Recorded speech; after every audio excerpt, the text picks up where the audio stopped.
مولانا سمیع الحق په زبردست برید کې له منځه لاړ.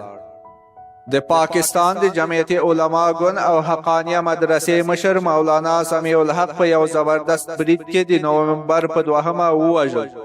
ریپورتونه کاږي چې برید د راولپنډۍ په ښار کې د دوو تنو نامي موټر سایکل سپرو له لوري چې په ماشیندارو او کلکوب سمبال ول ترسره شوی دی. دغه تاریخي برید د لوهي بهار د پولیسو ټانې ته نږدې ترسره شو او بریدګر په بریالیتوب سره له سیمې پناه شول. په برید کې د دغه وژل شوي جنګ خوښونکي او شریر څیرې ساتونکي هم سخت ټپیان کړای شوي دي.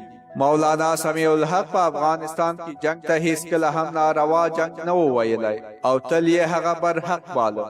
نوموړي د طالبانو د پلار په نامه یادېده او د افغان ځواکونو پر وړاندې د یاغیانو بریدونه روا او پر حق باله.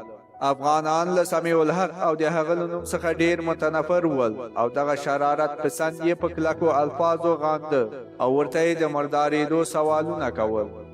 سمیع الحق په پیښور کې د دارالعلوم حقانیه مشر و او د 1915 څخه تر 1990 کلونو ترمنځ دوه ځله د پاکستان د سنا غړی هم و. هغه د 1930 کال د دسمبر په 18 نیټه په اکوړه خټک کې زیږېدلی و او د 80 کلونو په عمر د جمعې په ورځ په یو غازیانه برید کې د دوو تنو له لورې له منځه لاړ.